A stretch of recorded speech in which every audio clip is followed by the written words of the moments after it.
Hello everyone, how you guys doing? In today's video I'm going to explain India and Pakistan from an African.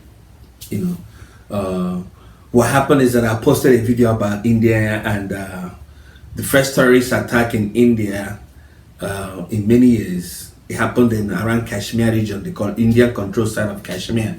So the video is on my channel. You know, there's a lot of video on my channel, but if you look for it, you will find it. Watch it and listen to what I have to say on that video.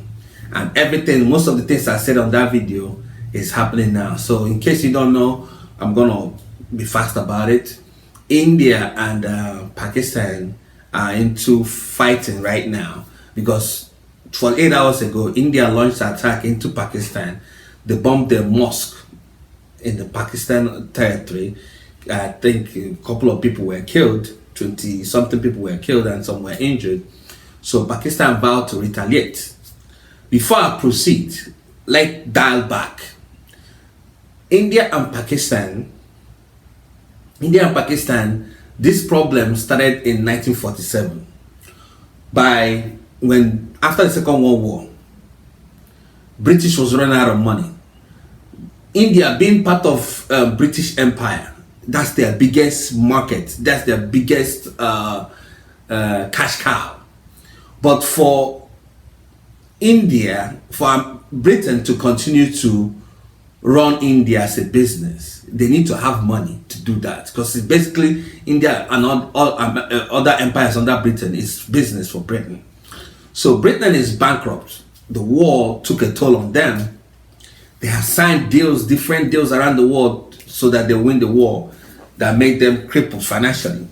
So now they decide they're gonna let India go. You know, it's like a sinking ship, and then you're trying to throw a lot of stuff on the sea so to keep the ship afloat. That's what Britain was doing. So they sent a British lawyer called Sir Cyril Redcliffe, if I'm getting the name right.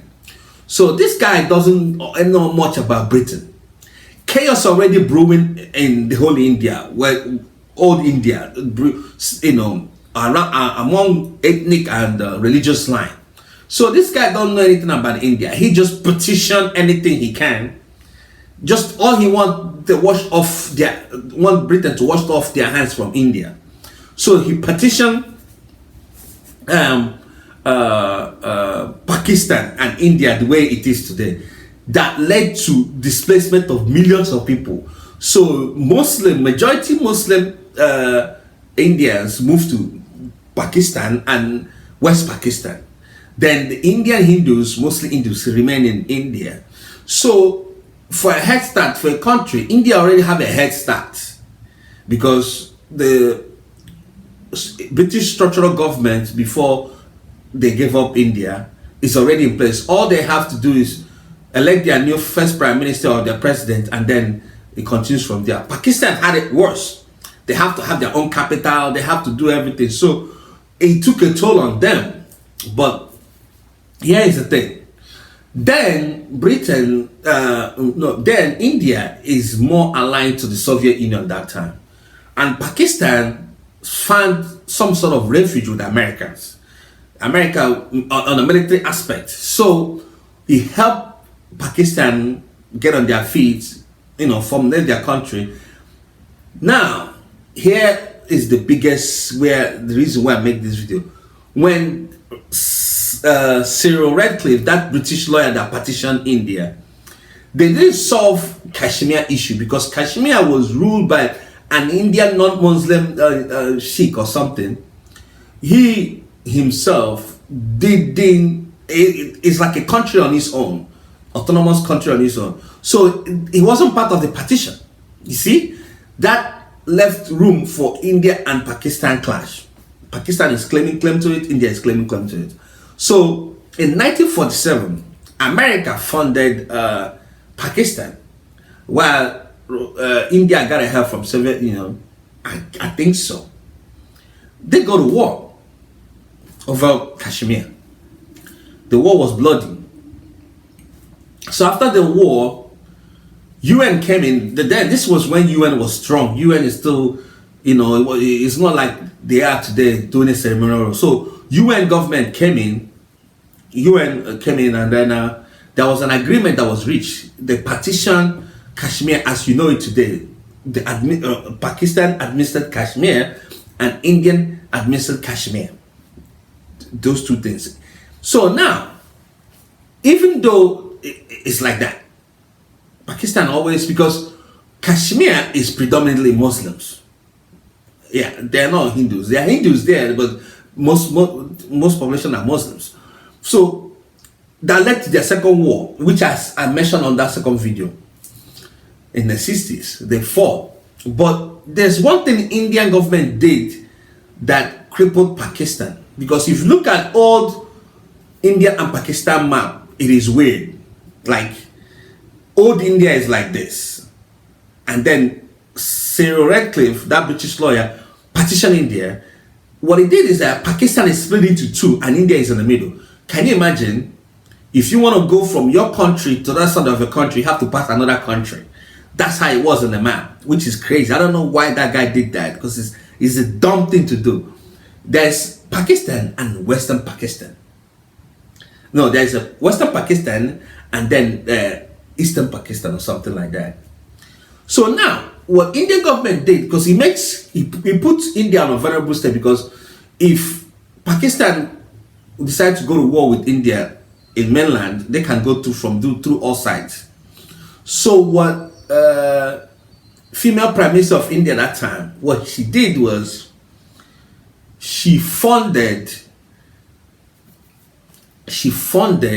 guerrilla group, independent secessionist groups in the other side of Pakistan to fight for their independence.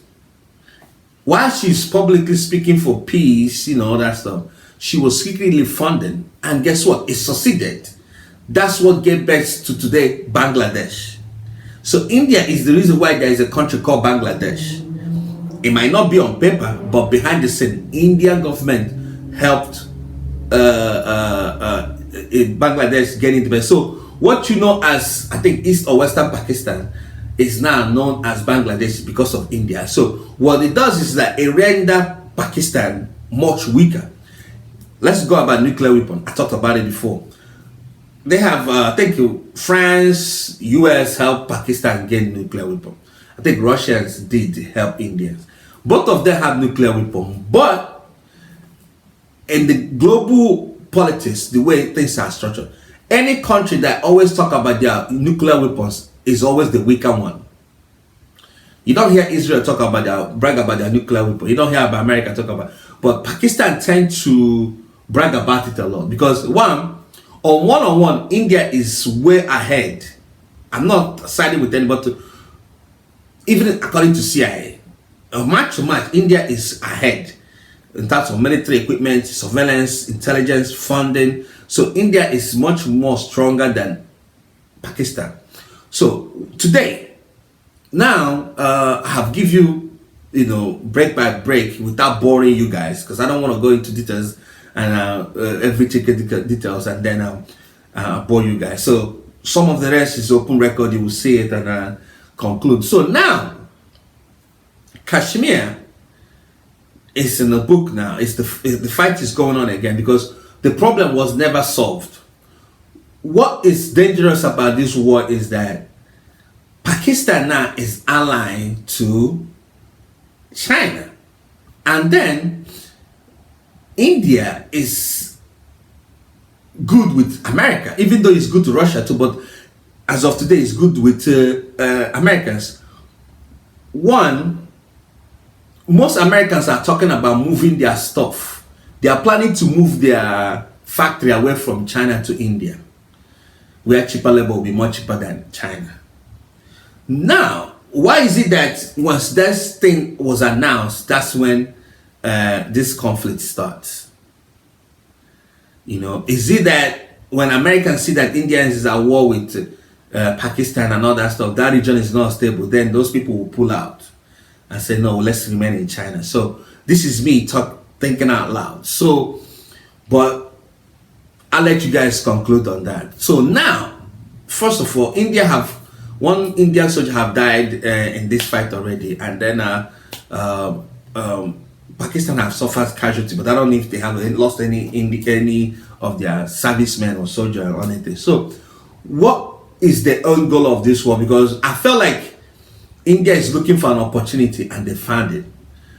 They say that the reason why they are aggressive now because of the Mumbai attack and then this terrorist attack. So if they don't do something about it, it will continue. So I want you to draw your conclusion. Will this lead to a very serious conflict, like a war, third world war? Because China is involved, Russia is involved. Even though America is pushing themselves back, because it's funny enough. They asked Donald Trump about it. He said those people have been fighting for hundreds of years, but that's not true. That's classical Donald Trump. Global affairs is not his thing. So he said those people have been fighting for hundreds of years. That's not true.